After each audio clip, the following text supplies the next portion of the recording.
Hello everyone, कैसे हैं आप लोग। तैयारी कैसी चल रही है आप लोगों की। अ, मैं तो जान रहा हूँ कि आप लोगों की तैयारी अच्छी ही चल रही होगी। फिर भी हम लोग आपकी तैयारी को और अधिक सरल और प्रभावी बनाने के लिए करंट अफेयर का सीरीज आरंभ किए हैं, जिसमें हम लोग आज की क्लास में जुलाई मंथ का करंट अफेयर करेंगे। ठीक है, जुलाई मंथ में किसका, इन्वायरमेंट का करंट अफेयर करेंगे। ठीक है, तो ये तीसरा मंथ है। हमने मई जून पहले ही कंप्लीट कर दिया है। मई और जून मंथ का करंट अफेयर आप प्रीवियस जो वीडियोस हैं उसमें जाकर देख सकते हैं। अब हम लोग आज की क्लास में जुलाई मंथ का करंट अफेयर करेंगे। ठीक है, तो चलिए दोस्तों आगे बढ़ते हैं। सबसे पहला हमारा जो टॉपिक है वो है, क्या है, वन संरक्षण नियम। इसके बारे में हम लोग पिछले वाले वीडियो में भी चर्चा किए थे। ठीक है, तो उसी से संबंधित है। तो आगे का कुछ पॉइंट और हैं जिसको हम लोग देख लेते हैं। तो वन संरक्षण नियम या रूल में क्या हुआ है, चेंज हुआ है ना, फॉरेस्ट कंजर्वेशन रूल में चेंज हुआ है। इससे रिलेटेड हमारा जो हमको समझने का जो विषय है वो है कंपनसेटरी अफॉरेस्टेशन से रिलेटेड है। ठीक है, वो क्या है कि हम लोग अगर किसी वन क्षेत्र, फॉरेस्ट लैंड का कोई भी भाग अगर नॉन फॉरेस्ट यूज के लिए हम लोग लेते हैं, है ना, तो हमें क्या करना पड़ता है। मान लो इतना बड़ा क्षेत्र हमने क्या लिया है, नॉन फॉरेस्ट के लिए हमने उपयोग किया है। मान लो इंडस्ट्री लगा लिया या कोई भी चीज हमने ऐसा जिसमें हमने इसका उपयोग किया, तो हमको उतनी ही बड़ी जमीन, ठीक है, उतना ही बड़ा क्षेत्र दूसरे किसी क्षेत्र में उतनी ही जगह में क्या करना पड़ता है, फॉरेस्ट कवर को बढ़ाना पड़ता है, या वन का उत्पादन करना पड़ता है, वन लगाना पड़ता है। ठीक है, तो इसे हम लोग क्या कहते हैं, कंपनसेटरी अफॉरेस्टेशन रूल के तहत यहां पर हम लोगों ने जितना वन को हमने नुकसान पहुंचाया उतना वन हम लगाते हैं। ठीक है, तो इसी में क्या रूल था कि एक रूल ये था कि अगर हम लोग कंपनसेटरी अफॉरेस्टेशन के अंतर्गत अगर कोई भी फॉरेस्ट हम लोग बना रहे हैं या फॉरेस्ट उगाया जा रहा है ना, तो वो जो लैंड उसके लिए यूज किया जाएगा। ठीक है, उसमें क्या यूज कर रहे हैं, लैंड, है ना, भूमि जो हम लोग यूज कर रहे हैं वो क्या नहीं होना चाहिए, वो भारत के किसी भी कानून के तहत वन भूमि के रूप में, है ना, सूचीबद्ध नहीं होना चाहिए, या वन भूमि के रूप में निहित नहीं होना चाहिए, तय नहीं होना चाहिए। ठीक है, फॉरेस्ट लैंड के रूप में नहीं उसको सूची किया गया होना चाहिए। ठीक है, तो ये हो गया पहला रूल। ठीक है, इसी से रिलेटेड कुछ रूल और हैं जो एग्जाम में पूछे जा सकते हैं, बहुत ही इंपॉर्टेंट है, उसके बारे में हम लोग डिस्कस कर लेते हैं। तो दूसरा रूल ये है कि अगर कोई से भी स्टेट, है ना, जो पहाड़ी स्टेट है, ठीक है, जो ऐसा राज्य जहां पर पहाड़ है, माउंटेन है, उसमें अगर 2/3 से अधिक, क्या है, 2/3 2/3 से अधिक फॉरेस्ट लैंड है, ठीक है, तो वो अपने राज्य के अलावा, ठीक है, अपने राज्य से अलग किसी दूसरे राज्य में, ठीक है, मान लो जैसे मिजोरम है ना, मिजोरम में क्या हुआ है, वहां 2/3 फॉरेस्ट है वहां पर, है ना, तो अगर वहां पर किसी इंडस्ट्री को लगाने पे हमने क्या किया कि फॉरेस्ट लैंड का यूज किया, तो हम लोग क्या करेंगे, मिजोरम क्या है, मिजोरम अपने राज्य के अलावा किसी दूसरे राज्य में कंपनसेटरी अफॉरेस्टेशन के तहत वाला जो कानून के तहत जो वन लगाने हैं,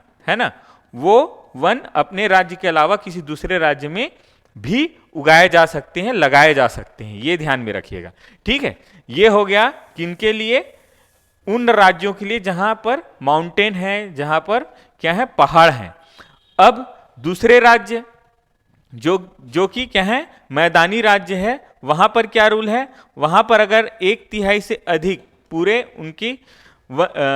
उनके क्या बोलते हैं, लैंड का 1/3 से अधिक लैंड अगर फॉरेस्ट लैंड है, वन भूमि है ना, तो क्योंकि यहां पर क्या हो गया है, अधिक वन है, तो वो क्या करेंगे, दूसरे किसी राज्य में, है ना, दूसरे किसी राज्य में क्या कर सकते हैं, वन लगा सकते हैं कंपनसेटरी अफॉरेस्टेशन रूल के तहत, काम्पा रूल के तहत। ठीक है, तो ये हो गया। अब अगर ऐसा कोई राज्य है, ये दोनों राज्य, वो अगर किसी दूसरे राज्य, दूसरे स्टेट को चयन करते हैं अपने काम्पा के लिए, कंपनसेटरी अफॉरेस्टेशन के लिए, तो वो कौन सा राज्य होना चाहिए? वो राज्य होना चाहिए ऐसा राज्य जहां पर 20% ही लैंड फॉरेस्ट लैंड होना चाहिए। ठीक है, तो वे राज्य जहां पर 20% या 20% से कम फॉरेस्ट लैंड है, वहीं पर ये राज्य कंपनसेटरी अफॉरेस्टेशन के तहत क्या कर सकते हैं? वन लगा सकते हैं। इसको ध्यान में रखिएगा, बहुत ही इंपॉर्टेंट क्वेश्चन है जिसको पूछा जा सकता है। ठीक है, तो अब ये तो हो गया हमारा बेसिक, लेकिन मैं आप लोगों के लिए एक क्वेश्चन पूछ रहा हूं जिसको आप लोग कमेंट करके बताइएगा कि भारत में कौन कौन से ऐसे राज्य हैं या कौन सा ऐसा राज्य है जहां एक भी नेशनल पार्क नहीं है। ठीक है, एक भी नेशनल पार्क नहीं है, उस राज्य के बारे में आप लोग कमेंट करके बताएंगे। ठीक है, तो ये क्वेश्चन आप लोग के लिए हो गया। अब बढ़ते हैं हम लोग आगे अपने अगले टॉपिक पे। हमारा अगला टॉपिक है संयुक्त राष्ट्र महासागर सम्मेलन, United nation conference, ocean conference. इससे रिलेटेड हमारा है ना आगे का टॉपिक है। इसके बारे में आप लोग क्या जानते हैं? ठीक है, तो यूनाइटेड नेशन के तत्वावधान में, यूनाइटेड नेशन के अंतर्गत क्या क्या बुलाया गया है? ओशन कॉन्फ्रेंस यानी कि महासागर सम्मेलन आयोजित किया जा रहा है। ये इससे संबंधित पहला जो कॉन्फ्रेंस है वो 2017 में, 2017 में कहाँ बुलाया गया था? न्यूयॉर्क में बुलाया गया था। ठीक है, तो ये पहला था। इसके बाद ये बुलाया गया है दूसरा। ठीक है, कहाँ पर? दूसरा हुआ है लिस्बन में। ठीक है, तो इसी से संबंधित लिस्बन में हुआ है। लिस्बन कहाँ है? पुर्तगाल में। ठीक है, तो पुर्तगाल और केनिया दोनों कंट्रीज के साथ मिलकर इसकी मेजबानी की थी। ठीक है, दोनों कंट्री ने साथ मिलकर किया था और ये हुआ कहाँ है? लिस्बन में। ठीक है, तो ये हमारे लिए इंपॉर्टेंट हो गया। तो लिस्बन में हुआ है, इसलिए क्या हुआ है? लिस्बन घोषणा है ना, रिजोल्यूशन, लिस्बन रिजोल्यूशन जारी किया गया है। तो लिस्बन रिजोल्यूशन के बारे में देख लेते हैं। ठीक है, हमारे लिए इंपॉर्टेंट क्या हो गया है? Lisbon resolution. तो लिस्बन का जो रिजोल्यूशन हुआ है उसमें क्या बोला गया है? उसमें यह बोला गया है कि 2030 तक, ठीक है, 2030 तक कम से कम 30% है ना, 30% जो ओशन लैंड है उसको हम लोग क्या कर लेंगे? सिक्योर कर लेंगे, सुरक्षित कर लेंगे। ठीक है, क्या कर लेंगे? सुरक्षित कर लेंगे या सिक्योर कर लेंगे, इसके बारे में बात की गई है। ठीक है, तो ये हो गया फर्स्ट इससे रिलेटेड डाटा। ठीक है, दूसरा डाटा क्या कहता है कि 2040 तक, 2040 तक हम लोग क्या करेंगे? कार्बन न्यूट्रल हो जाएंगे। ठीक है, कार्बन न्यूट्रल। ठीक है, तो इसको आप लोग ध्यान में रख लीजिए कि कार्बन न्यूट्रल का क्या मतलब होता है? जितना कार्बन CO2 हम उत्सर्जित कर रहे हैं, है ना, इमिट कर रहे हैं, उतना ही कार्बन हम क्या कर लेंगे? अवशोषित कर लेंगे, यानी कि एब्जॉर्ब कर लेंगे। उसे हम लोग क्या कहते हैं? Carbon neutral. ठीक है, यानी कि 0 कार्बन इमिट होगा यहां पर। ठीक है, क्या हो रहा है? कार्बन का एमिशन क्या हो जाएगा? 0 हो जाएगा। ठीक है, अब इसी से रिलेटेड हमारा थर्ड इसमें डाटा ये है कि तीसरा डाटा क्या कहता है कि जो EEZ होता है ना, किसी भी कंट्री का क्या होता है? EEZ। ठीक है, इस EEZ होता है। ठीक है, इस EEZ क्या होता है इसके बारे में आप लोग बताएंगे। ये कितना होता है? 200 माइल तक होता है, 200 मील तक होता है। ठीक है, इस क्षेत्र के बाहर, क्योंकि EEZ तक सभी देशों के का अधिकार, जो भी देश का EEZ है वहां तक उन देशों का एक प्रकार से अधिकार होता है समुद्री सीमा पे। ठीक है, तो इस EEZ से बाहर जो भी लैंड होंगे, जो भी ओशन होगा, है ना, समुद्र होगा, उसकी सुरक्षा के लिए इसमें लिस्बन घोषणा में क्या किया गया है? समझौता किया गया है। ठीक है, तो इसको कन्वेंशन किया गया है, उसको आप लोग ध्यान में रखेंगे, समझौते को। ठीक है, तो क्या किया गया है कि EEZ के बाहर जो भी क्षेत्र होते हैं उसके सुरक्षा के लिए, उसके कंजर्वेशन के लिए इसमें समझौता किया गया है। ठीक है, अब मैं इसी से रिलेटेड जो महासागर सम्मेलन से रिलेटेड तो नहीं, लेकिन महासागरों से संबंधित कुछ और डाटा है उसको मैं बताना चाहूंगा। इसमें है BBNJ, ठीक है, BBNJ, इसका फुल फॉर्म मैं अभी बता दे रहा हूं। इसे ट्रीटी ऑफ हाई सी भी कहते हैं। क्या कहते हैं? ट्रीटी ऑफ हाई सी, ठीक है। तो इसको ध्यान में रखिएगा, ठीक है। Marine biodiversity of area beyond national jurisdiction, ठीक है। Marine biodiversity area beyond national jurisdiction, ठीक है। नेशनल ज्यूरिडिक्शन कहां तक रहता है? मैंने बताया EEZ तक रहता है, ठीक है। इससे बाहर जो क्षेत्र हैं उनके क्या है, उसके संरक्षण के लिए BBNJ यानी कि ट्रीटी ऑफ हाई सी किया जा रहा है, ठीक है। जैसे भारत है, भारत का अगर हम लोग नक्शा देखें तो भारत के नक्शे के इस तरफ समुद्री क्षेत्र में 200 मील के बाहर जो भी क्षेत्र होंगे वो क्या होंगे, उन समुद्रों के सुरक्षा के लिए एक प्रकार से यहां पर समझौता किया जा रहा है, ट्रीटी ऑफ हाई सी, ठीक है। ये ट्रीटी ऑफ हाई सी को, ये समझौता ऐसा है, भारत ने इस समझौते का समर्थन किया है और ये लीगली बाइंडिंग समझौता है। लीगली बाइंडिंग का मतलब क्या हो गया? लीगली बाइंडिंग मतलब अनिवार्य रूप से समझौता है, इसको लीगली बाइंडिंग है, यानी कानूनी रूप से इस पर अगर आप इसको लागू नहीं करेंगे तो आप पर कार्यवाही की जा सकती है, ठीक है। तो ये हो गया, है ना। तो BBNJ को ध्यान में रखेंगे या ट्रीटी ऑफ हाई सी को ध्यान में रखेंगे। ये समझौता अभी तक लागू नहीं हुआ है, इसको भी आप लोग ध्यान में रखिएगा। भारत ने लेकिन इसको समर्थन किया है, ठीक है। ये BBNJ को ध्यान में रखेंगे, ठीक। अगला हमारा एक और इसी से रिलेटेड ग्लोलीटर पार्टनरशिप प्रोजेक्ट है, ठीक है। ग्लोलीटर पार्टनरशिप प्रोजेक्ट, आप लोग कुछ चीज़ों को क्या है, अगर लिखा नहीं जाता है तो उसे आप लोग सुन के ध्यान में रख लीजिए। और क्या है कि बहुत सारी चीज़ें आपको किसी भी का आप नोट्स पढ़ते हैं, किसी भी कोचिंग संस्थान से लेके द हिंदू या कोई सा भी आपने हैंड रिटन भी नोट्स अगर बनाया होगा तो उसको भी रिवाइज करने के लिए आप इसके थ्रू जा सकते हैं। इसमें जो हम लोग जो भी क्लास में कराएंगे वो आपको किसी न किसी जो करंट अफेयर के नोट्स हैं उसमें आपको मिलेगा। लेकिन क्या है कि हम लोग आप लोगों को इसे कंसाइज वे में, बहुत ही सिंपल और सरल वे में आप लोगों के लिए बनाए हैं, तो इसको आप लोग प्रीफर कर सकते हैं। आपको इससे एग्जाम में बहुत ही हेल्प होगा, ठीक है। और इसमें हम उन्हीं चीज़ों को ही बताते हैं या उसी टॉपिक को ही कवर कर रहे हैं या उन्हीं चीज़ों को, स्टेटमेंट को यहाँ पर बताया जाता है जो एग्जाम में पूछे जा सकते हैं, तो उसको ध्यान में रखिएगा, ठीक है। तो ग्लोलीटर पार्टनरशिप प्रोजेक्ट के बारे में हम लोग बात कर रहे थे, ठीक है। तो इसका मेनली ये किस पर आधारित है? ये है शिपिंग, ठीक है, शिपिंग और फिशिंग, ठीक है। शिपिंग और फिशिंग, इन दोनों चीज़ों को ध्यान में रखते हुए ये प्रोजेक्ट चालू किया गया है, ठीक है। और शिपिंग और फिशिंग से होने वाला क्या होता है, इससे पॉल्यूशन बढ़ता है प्लास्टिक का। समुद्र में किसका? प्लास्टिक का पॉल्यूशन बढ़ता है। तो फिशिंग और शिपिंग से होने वाला जो प्लास्टिक पॉल्यूशन है उसको रोकने के लिए क्या समझौता किया गया है? ग्लोलीटर समझौता किया गया है। इसको आप लोग अच्छे से ध्यान में रखिएगा, बहुत ही इंपॉर्टेंट क्वेश्चन बन सकता है इससे, ठीक है। और क्या है हमारे पास? क्लीन सी, ठीक है, स्वच्छ समुद्र, क्लीन सी, ये समझौता भी किया गया है, ठीक है। स्वच्छ समुद्र अभियान कैंपेन है ये, क्लीन सी कैंपेन, ठीक है। भारत भी इसमें शामिल है, ठीक है। तो क्लीन सी कैंपेन किसका है? यूनेप का है, ठीक है। किसका है? यूनेप का। और यूनेप क्लीन सी कैंपेन के तहत क्या कर रहा है? समुद्रों से प्लास्टिक पॉल्यूशन को, ठीक है, समुद्र से, ओशन से क्या कर रहा है?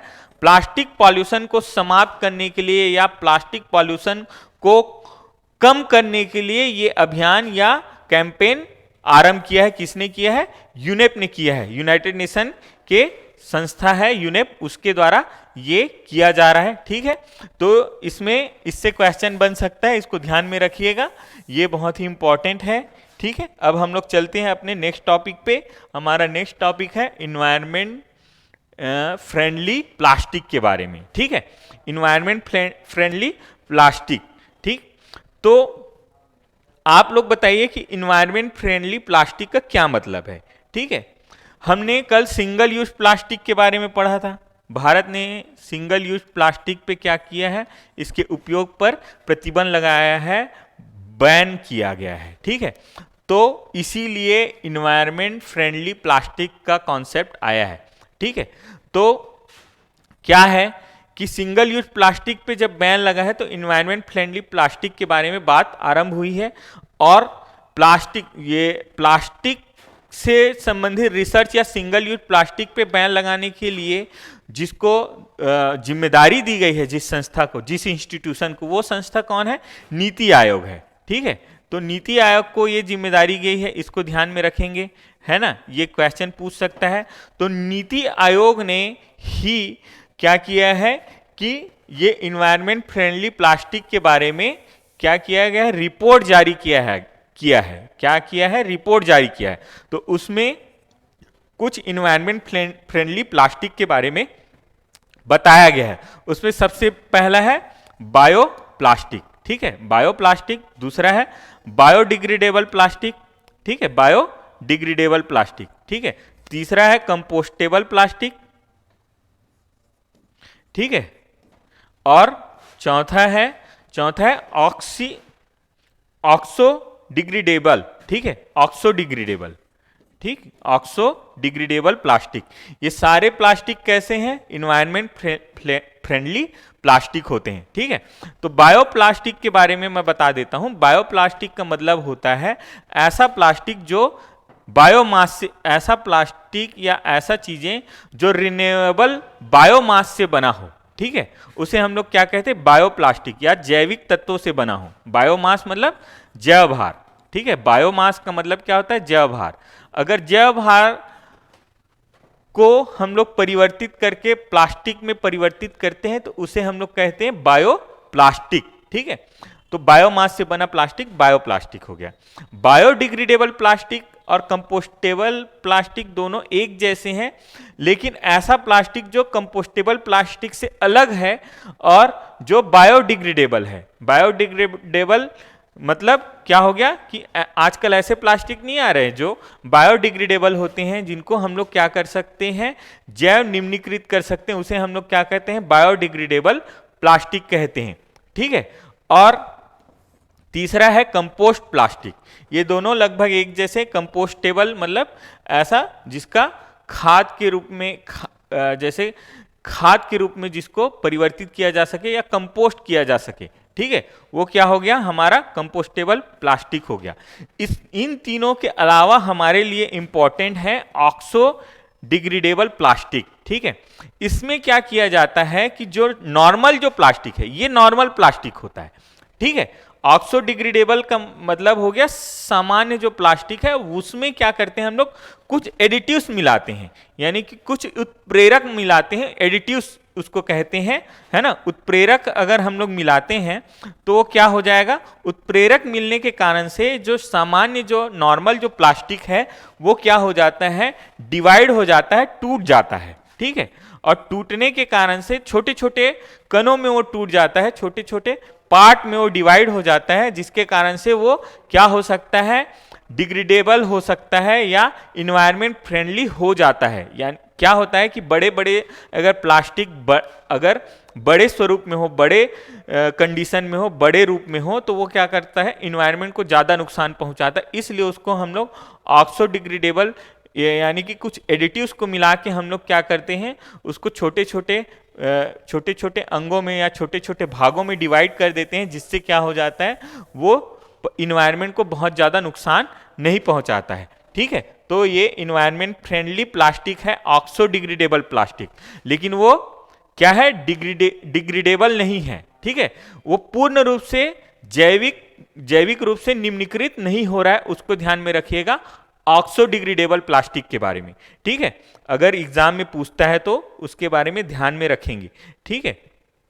अब हम लोग आगे बढ़ते हैं। इन्वायरमेंट असेसमेंट, इन्वायरमेंट पर्यावरण के अनुकूल प्लास्टिक, इन्वायरमेंट इम्पैक्ट नहीं, environmental impact assessment project, environment impact assessment के बारे में देख लेते हैं, ठीक है। हाँ, इन्वायरमेंट इम्पैक्ट असेसमेंट, ठीक है। तो इन्वायरमेंट इम्पैक्ट असेसमेंट का मतलब क्या होता है, आप सभी को इसके बारे में पता होगा, है ना।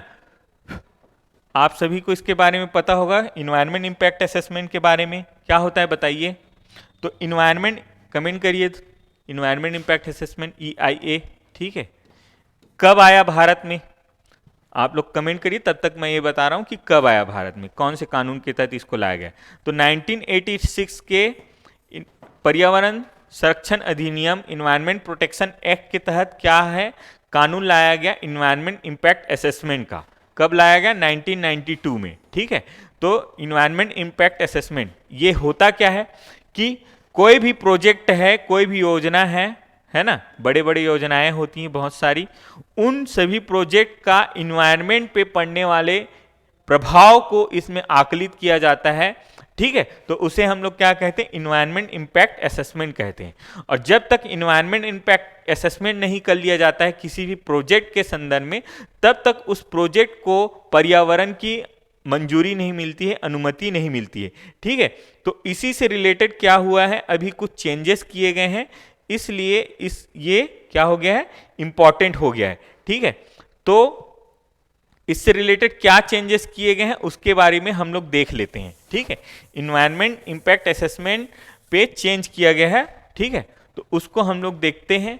तो सबसे पहला चेंज क्या किया गया है कि अगर कोई से भी प्रोजेक्ट, ठीक है, रक्षा से संबंधित प्रोजेक्ट, सुरक्षा से संबंधित जो प्रोजेक्ट हैं वो भारत के सीमा पर अगर किए जा रहे हैं, भारतीय सीमा है ना, इंटरनेशनल बाउंड्री, ठीक है, बाउंड्री के अंतर्गत अगर किए जा रहे हैं, तो उसमें अगर 100 किलोमीटर के एरिया के अंतर्गत हो, यानी कि इंटरनेशनल बाउंड्री है, जो भारत का इंटरनेशनल बाउंड्री है ना, उसमें 100 किलोमीटर के अंतर्गत, अगर 100 किलोमीटर के अंतर्गत अगर कोई प्रोजेक्ट हो, वो जो कि क्या किससे संबंधित हो, सुरक्षा से, रक्षा से संबंधित हो, तो उसके लिए क्या आवश्यक नहीं है, उसके लिए इन्वायरमेंट इम्पैक्ट असेसमेंट करने की आवश्यकता नहीं है, ऐसा प्रावधान किया गया है। ये हो गया इसमें पहला प्रावधान, ठीक है।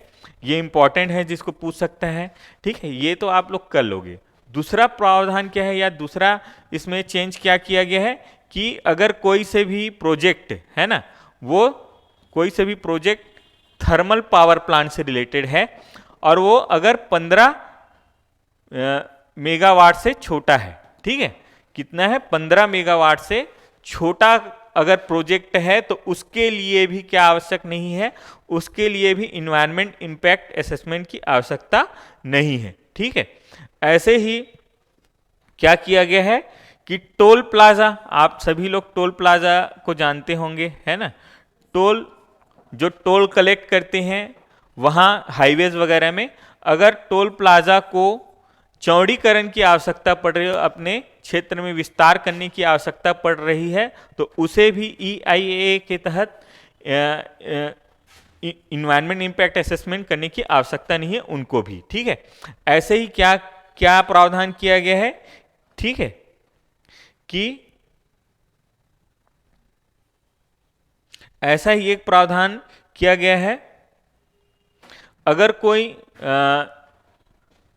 पोर्ट है ना, पोर्ट मतलब बंदरगाह, ठीक है, वो अगर छोटे मछुआरों के सपोर्ट पर आधारित है, छोटे छोटे जो मछुआरे होते हैं, स्थानीय स्तर के जो मछुआरे होते हैं, उनके सपोर्ट पर आधारित है, तो उनको भी क्या क्या रखा गया, उनको भी EIA के प्रावधान से बाहर रखा गया है, ठीक है। तो ये आप लोग ध्यान में रखेंगे इन्वायरमेंट इम्पैक्ट असेसमेंट के बारे में, जो एग्जाम में पूछ सकता है।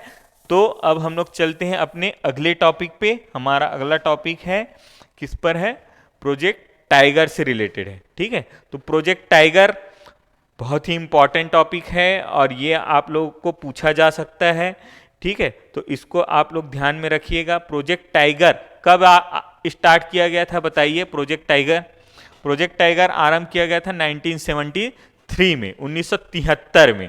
और इस प्रोजेक्ट टाइगर को 1973 में जब आरंभ किया गया, मतलब अपने पास क्या हो गया, प्रोजेक्ट टाइगर को आरंभ किए 50 साल हो गए हैं, ठीक है, 50 ईयर्स, इसलिए ये इंपॉर्टेंट है और इसको पूछा जा सकता है। ठीक है, तो प्रोजेक्ट टाइगर के बारे में और क्या जानते हैं आप लोग बताइए।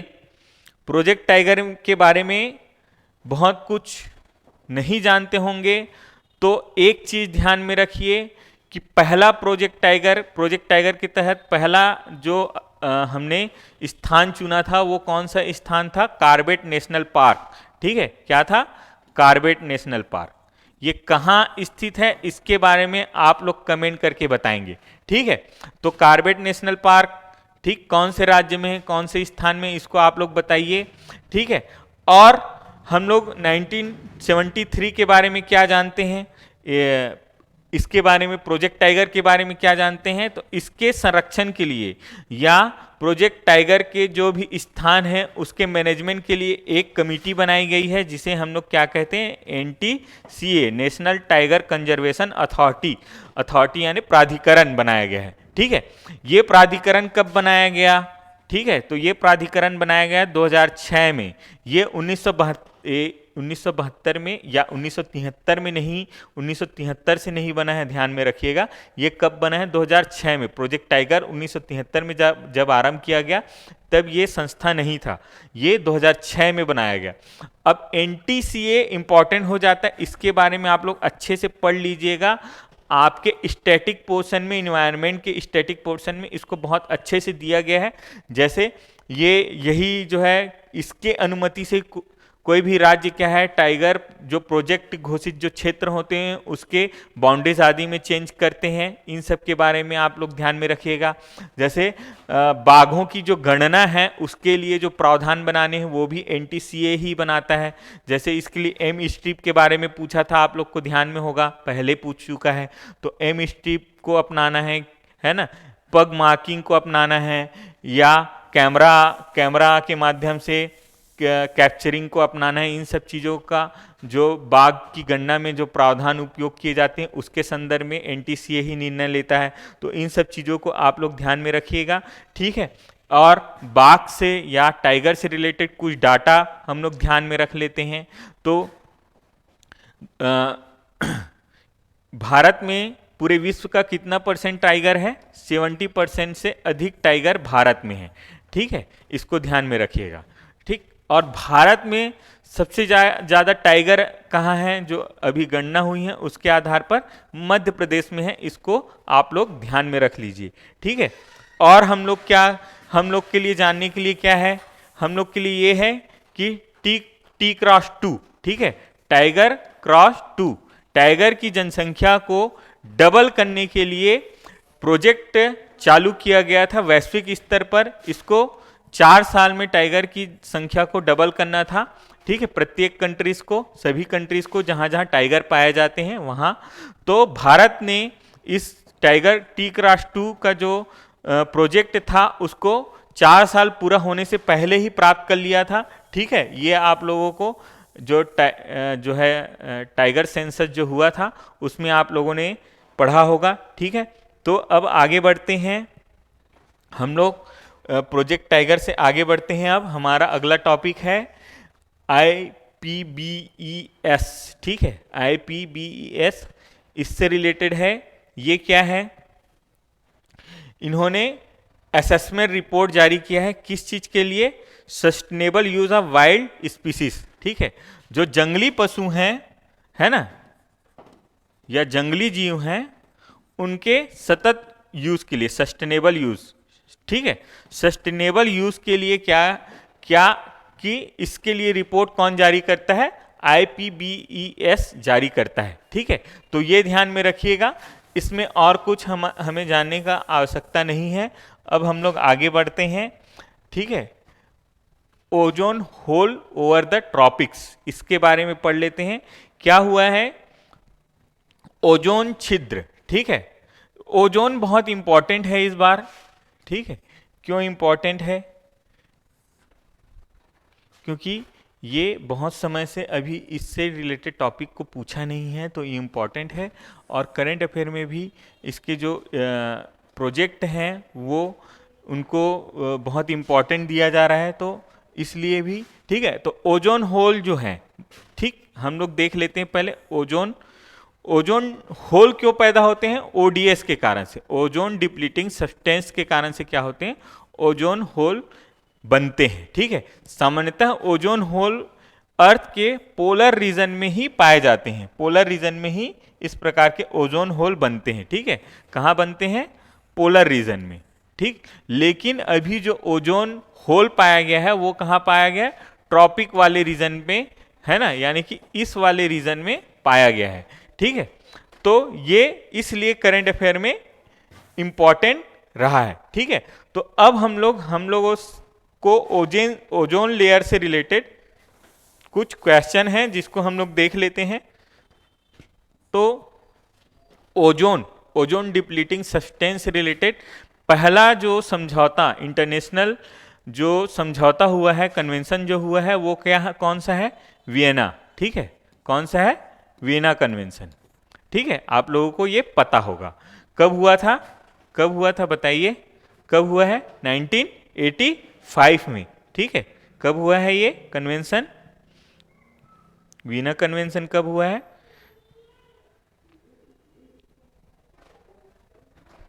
वियना कन्वेंशन हुआ है 1985 में। ठीक है, ये क्या है? बाइंडिंग नहीं है, बाइंडिंग प्रोजेक्ट, बाइंडिंग नहीं है ये। ठीक है, ये कन्वेंशन क्या नहीं है?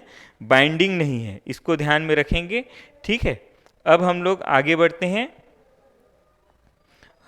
इससे रिलेटेड और क्या हुआ है? इससे रिलेटेड दूसरा जो हमारा समझौता हुआ है वो कौन सा है? वियना के बाद कौन सा हुआ है हमारा समझौता? Montreal protocol. ठीक है, कौन सा है? Montreal protocol. ठीक, तो मॉन्ट्रियल प्रोटोकॉल कैसा था? ये बाइंडिंग था। ठीक है, क्या है? Legally binding.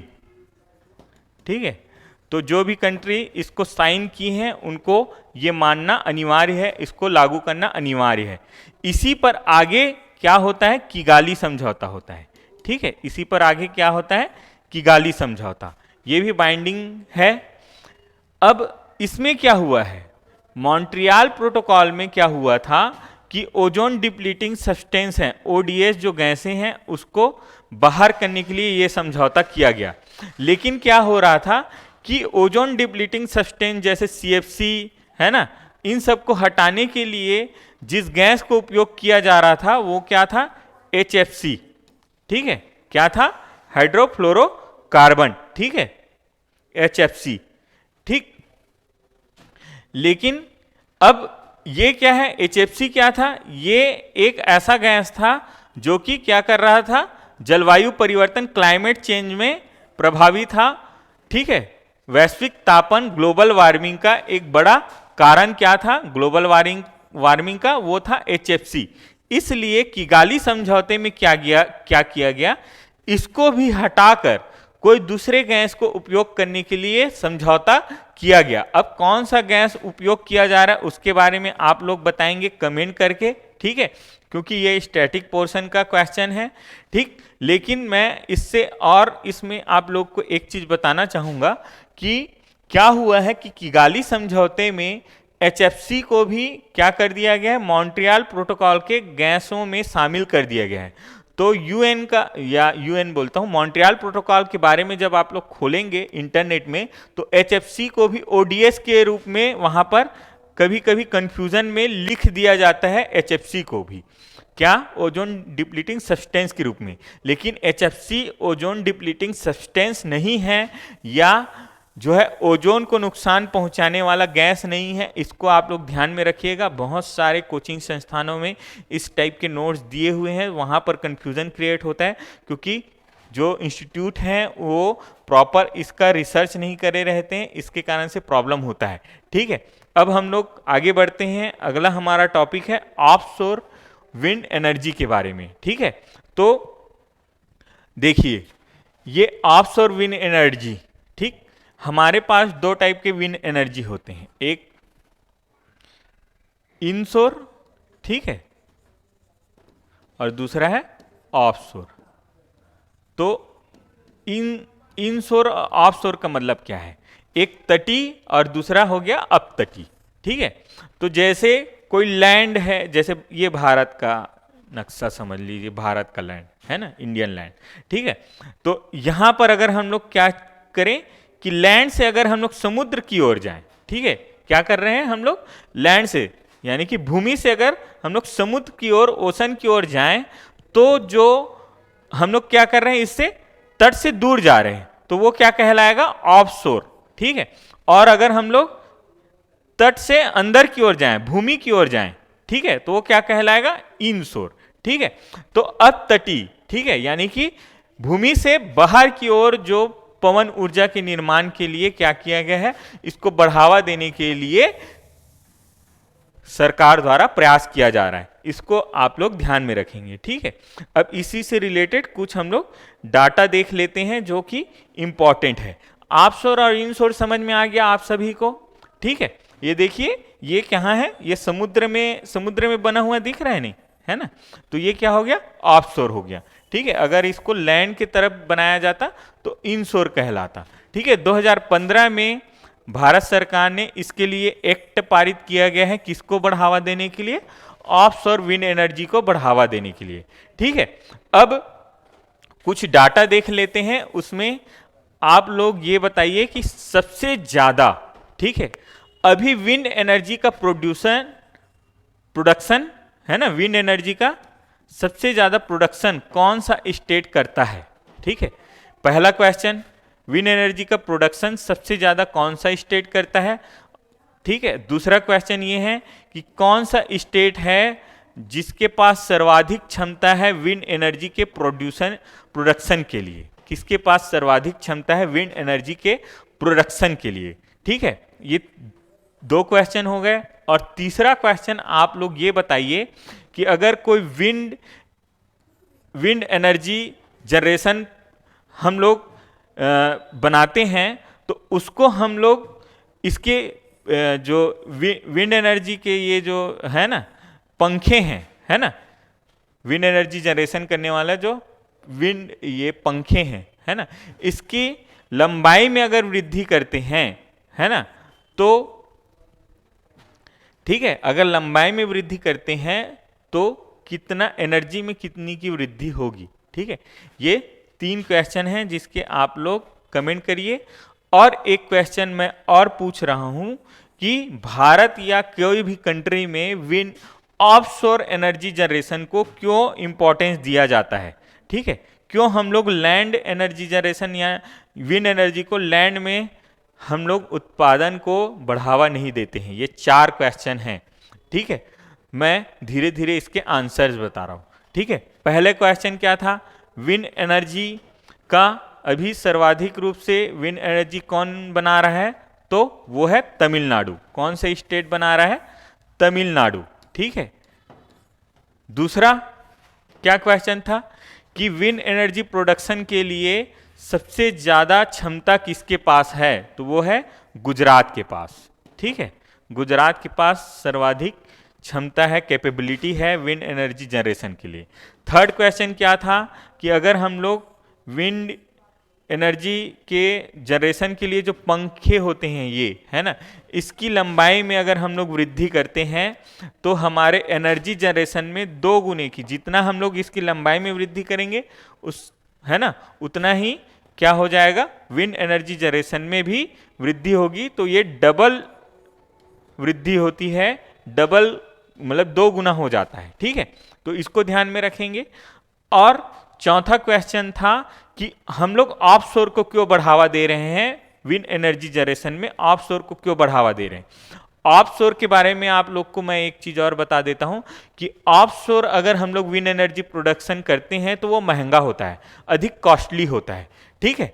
फिर भी हम लोग ऑफशोर को बढ़ावा दे रहे हैं, क्यों, क्योंकि इसमें एनर्जी जनरेशन अधिक होता है। उसके कुछ रीजंस हैं, ठीक है।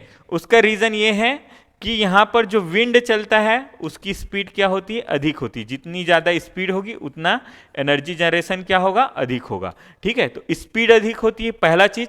और दूसरा चीज इसमें यह है कि यहाँ पर जो विंड होता है वो हैवी होता है, ठीक है। जितना हैवी विंड होगा, है ना, उसकी डेंसिटी जितना अधिक होगी उतना ही क्या होगा, उससे एनर्जी जनरेशन अधिक होगा। इसलिए हम लोग ऑफशोर विंड एनर्जी जनरेशन को ज़्यादा इम्पोर्टेंस देते हैं। इसको आप लोग ध्यान में रख लीजिए। ये सारे जितने क्वेश्चन मैंने बताए हैं वो आपको एग्जाम में पूछे जा सकते हैं। और ऑफशोर वाला, ऑफशोर में एनर्जी जनरेशन अधिक क्यों होता है, ये क्वेश्चन बिल्कुल आपको पूछा जा सकता है। ठीक है, अब हम लोग पढ़ेंगे ग्राउंड वाटर कंटामिनेशन के बारे में, भूजल संदूषण के बारे में। ठीक है, तो ग्राउंड वाटर कंटामिनेशन, भारत में ग्राउंड वाटर बहुत अधिक क्या हो रहा है, कंटेमिनेट हो रहा है, संदूषित हो रहा है, प्रदूषित हो रहा है, पॉल्यूशन। तो इससे रिलेटेड क्या हम लोग ध्यान में रखेंगे, इससे रिलेटेड चीज आप लोग ध्यान में रख लीजिए। ठीक है, कि ग्राउंड वाटर के पॉल्यूशन के दो कारण हो सकते हैं, एक नेचुरल हो सकता है, ठीक है, नेचुरल रीजन हो सकते हैं, दूसरा क्या हो सकता है, मैन मेड हो सकते हैं। ठीक है, तो मैन मेड पॉल्यूटेंट क्या है और नेचुरल पॉल्यूटेंट क्या है, इसको हम लोग देख लेते हैं। तो नेचुरल पॉल्यूटेंट में है ना, यूरेनियम, ठीक है, यूरेनियम, आर्सेनिक, ठीक है, यूरेनियम हो गया, आर्सेनिक हो गया, है ना, फ्लोराइड हो गए, सेलेनियम और मैंगनीज। ठीक है, ठीक है, सेलेनियम और मैंगनीज। ठीक, इसको आप लोग ध्यान में रखिए। ये सारे क्या हो गए, नेचुरल जो है पॉल्यूटेंट हो गए। ये क्वेश्चन में स्पेशली पूछा जा सकता है कि कौन कौन से नेचुरल पॉल्यूटेंट हैं। ठीक है, उसमें यूरेनियम लिख देगा तो यूरेनियम तो मैन मेड भी हो सकते हैं, ठीक है, लेकिन वो नेचुरल पॉल्यूटेंट भी हैं, आप लोग ध्यान में रखिएगा। दूसरा, और अब हम लोग चले जाते हैं मैन मेड पॉल्यूटेंट में। तो मैन मेड पॉल्यूटेंट में क्या हो जाता है, उर्वरकों, फर्टिलाइजर्स के कारण से क्या होता है, पॉल्यूशन पैदा होता है, उसे हम लोग, उसके कारण से क्या होगा, नाइट्रेट वाला जो पॉल्यूशन है ना, वो किसके कारण से होगा, ये मैन मेड में हो जाएगा, एग्रीकल्चर में। ठीक है, नाइट्रेट वाला। ठीक, इसी में कीटनाशक यानी कि पेस्टिसाइड का भी उपयोग किया जाता है, उसके कारण से भी पॉल्यूशन जो होगा वो हमारा क्या हो जाएगा, मैन मेड पॉल्यूटेंट हो जाएगा। ऐसे ही क्या है ना, पेट्रोलियम हाइड्रोकार्बन, ठीक है, क्लोरीनेटेड सॉल्वेंट, ठीक है, पेट्रोलियम हाइड्रोकार्बन, क्लोरीनेटेड सॉल्वेंट, ये सब क्या है, हेक्सा सॉल्वेंट, क्रोमियम, ठीक है, ये सब क्या है, PFAS, ठीक है, ये सब क्या है, हमारे मैन मेड पॉल्यूटेंट है। ठीक, अब ये तो आप लोग को ध्यान में होगा ही, लेकिन इंपॉर्टेंट क्या हो जाता है कि इन पॉल्यूटेंट के कारण से क्या क्या बीमारियां होती हैं, इसके बारे में पूछा जाता है एग्जाम में। ठीक है, तो नाइट्रेट, ठीक है, नाइट्रेट आप लोग जानते हैं। ठीक, तो नाइट्रेट के कारण से कौन सी बीमारी होती है, आप लोग बताइए। नाइट्रेट के कारण से होती है ब्लू बेबी सिंड्रोम। ठीक है, बच्चे क्या हो जाते हैं, नीले कलर के दिखने लग जाते हैं। ठीक है, तो उसे हम लोग क्या कहते हैं, ब्लू बेबी सिंड्रोम। ठीक, ठीक है, तो इसको ध्यान में रखिएगा। दूसरा हमारे पास एग्जाम्पल क्या है, ठीक है, जिससे कोई बीमारी हो रही है। ठीक है, तो आर्सेनिक, आर्सेनिक से क्या होता है, आर्सेनिक से कौन सी बीमारी होती है, बताइए, आर्सेनिक से कौन सी बीमारी होती है। ठीक है, ब्लैक फुट। ठीक है, ब्लैक फुट जो रोग है वो किसके कारण से होता है, आर्सेनिक के कारण से होता है। ठीक है, मरकरी के कारण से क्या होता है, मिनी माता होता है। ठीक है, मरकरी, पारा, मिनी माता। ठीक है, ये ध्यान में रख लीजिए। बाकी फ्लोराइड के कारण से क्या होता है, फ्लोराइड के कारण से, फ्लोराइड के कारण से होता है फ्लोरोसिस। ठीक है, दांत के जो दांत में क्या हो जाता है, दांत में जो ऊपर में लेयर होता है ना, वो कमजोर हो जाता है दांत का। ठीक है, तो उसे हम लोग क्या कहते हैं, फ्लोरोसिस कहते हैं, डेंटल फ्लोरोसिस। ठीक है, ठीक, तो फ्लोराइड के पॉल्यूशन के कारण से ये सारी चीजें होती हैं। ठीक है, आगे बढ़ते हैं। अब ये इंपॉर्टेंट है, इसको ध्यान में रखिएगा। ये जो कौन से पॉल्यूशन से कौन सी बीमारी होती है, इसके बारे में बहुत सारे PSC वगैरह में क्वेश्चन पूछते हैं। अभी UPSC में इससे रिलेटेड क्वेश्चन नहीं आ रहा है, लेकिन वो हम लोगों ने जो डिवीजन किया था नेचुरल और मैन मेड, वो पूछा जा सकता है। ठीक है, तो अब आगे बढ़ते हैं, green energy open access rule. ठीक है, ये बहुत ही इंपॉर्टेंट क्वेश्चन है या टॉपिक है जिसको पूछ सकता है, green energy open access rule. ठीक है, तो इसके बारे में देख लेते हैं।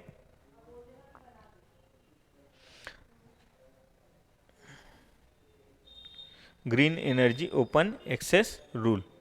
ठीक है, तो इसमें क्या है, इसमें क्या प्रावधान किया गया है, इसमें कि क्या है कि ग्रीन एनर्जी का मतलब क्या है, रिन्यूएबल एनर्जी।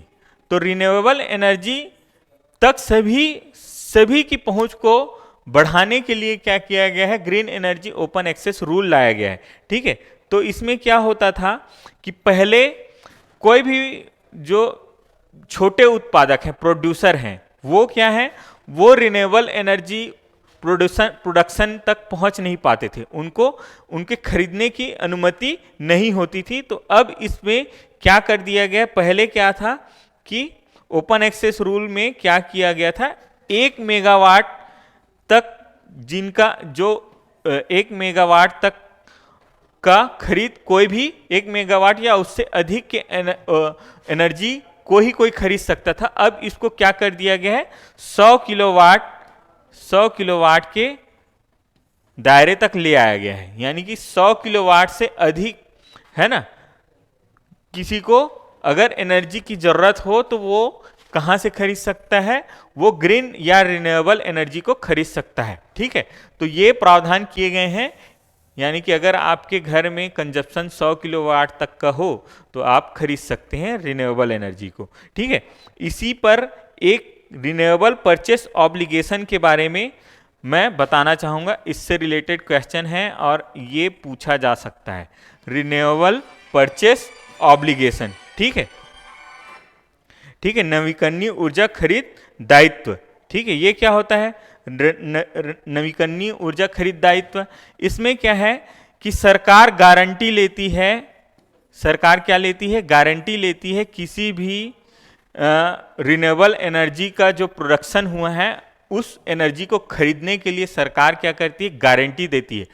क्यों ऐसा गारंटी दिया जा रहा है, क्योंकि सरकार ये चाहती है कि रिन्यूएबल एनर्जी का प्रोडक्शन अधिक से अधिक हो, तो उसको सुरक्षा, जो प्रोड्यूसर हैं उनको सिक्योरिटी प्रदान करने के लिए, सुरक्षा प्रदान करने के लिए सरकार क्या करती है, गारंटी प्रदान करती है कि अगर कोई भी उनके द्वारा जनरेटेड एनर्जी को खरीदने वाला नहीं मिलेगा तो वो हम खरीदेंगे, हम उसके एवज में आपको पैसे प्रदान करेंगे, इसके बारे में सरकार गारंटी प्रदान करती है। ठीक है, तो ये बहुत ही इंपॉर्टेंट है, रिन्यूएबल, है ना, purchase RPO, renewable purchase obligation, बहुत इंपॉर्टेंट क्वेश्चन है जिसको एग्जाम में पूछा जा सकता है। ठीक है, अब आगे बढ़ते हैं हम लोग कोस्ट लाइन इरोजन के बारे में। ठीक है, क्या हुआ है, क्या है ये कोस्टल लाइन इरोजन। ठीक है,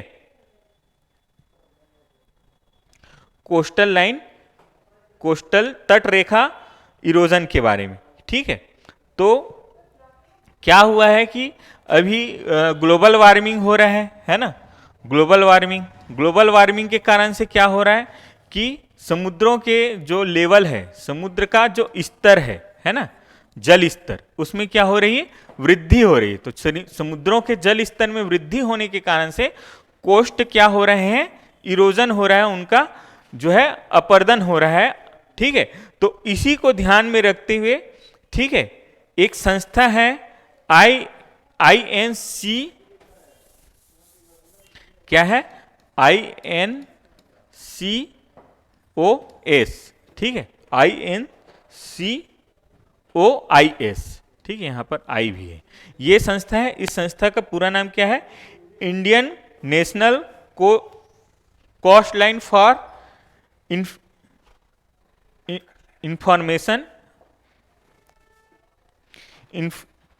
इंफॉर्मेशन सर्विस। ठीक है, ये संस्था है, ये क्या जारी करती है, एक सूचकांक जारी करती है, कोस्टल वल्नरेबिलिटी इंडेक्स। ठीक है, क्या सूचकांक जारी करती है कि कौन से कोस्ट ज्यादा वल्नरेबल है इसके बारे में सूचकांक जारी करती है। ठीक है, तो कोस्टल, ठीक है, कोस्टल वल्नरेबिलिटी इंडेक्स यानी कि तटीय सुभेद्यता सूचकांक जारी करती है। ठीक है, तो इसको ध्यान में रखेंगे। INCOIS ये इंस्टीट्यूशन है, वो एक सूचकांक जारी करती है जिसको हम लोग क्या कहते हैं, कोस्टल वल्नरेबिलिटी इंडेक्स कहते हैं। ठीक है, तो इसके बारे में बस इतना ही है। ठीक है, अब हम लोग आगे बढ़ते हैं अपने नेक्स्ट टॉपिक पे। हमारा नेक्स्ट टॉपिक है India largest floating solar power project. ठीक है, तो इंडिया का सबसे, मतलब जुलाई मंथ तक के में ना, अभी हो सकता है कोई और बन गया हो। ठीक है, तो इंडिया का सबसे बड़ा जो floating solar power project, floating मतलब जो जल में तैर रहा हो। ठीक है, पानी में क्या कर रहा हो, तैरने वाला।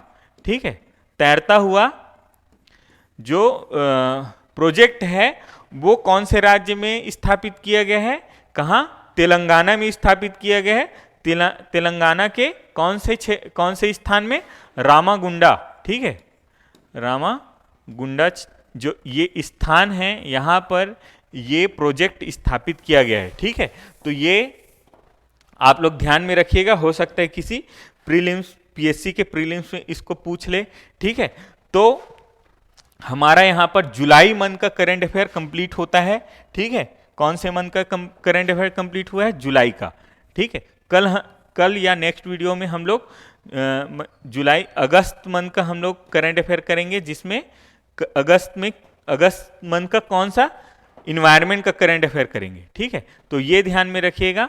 आगे हम लोग इसको कंटिन्यू करते हुए हम लोग सारे मंथ का करंट अफेयर करेंगे। इससे आप लोगों को क्या है, करंट अफेयर में आपको एक ओवरव्यू मिल जाएगा कि क्या पढ़ना है और कैसे पढ़ना है। साथ ही आप क्या है कि आपको पढ़ने में आसानी हो जाएगी करंट अफेयर को। ठीक है, चाहे किसी भी कोचिंग संस्थान या किसी भी संस्थान का आप करंट अफेयर पढ़ रहे हो, है ना, डेली का हो या किसी भी का भी हो, अगर आप इसको फॉलो करते हैं तो हिंदी मीडियम के छात्रों के लिए हो चाहे इंग्लिश मीडियम के छात्र हों।